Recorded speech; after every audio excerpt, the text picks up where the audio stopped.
এটা একটা হসপিটালের সিসিটিভিতে রেকর্ড করা একটা ভিডিও, যেটা খুবই ভয়ঙ্কর। আর এই ভিডিওটা আমি তোমাদের এখন দেখাবো, একটু অপেক্ষা করো।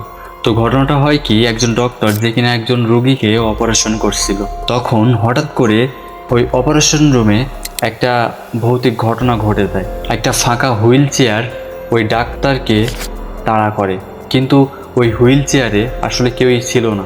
তো তখন ডাক্তার ভয় পেয়ে দৌড়ে বাইরে বের হয়ে আসে, এবং বাইরে হসপিটালের বারান্দাতে মানে অপারেশন থিয়েটারের বাইরে যারা বসেছিল তারাও ভয়ে দৌড়াতে থাকে। তো দেখো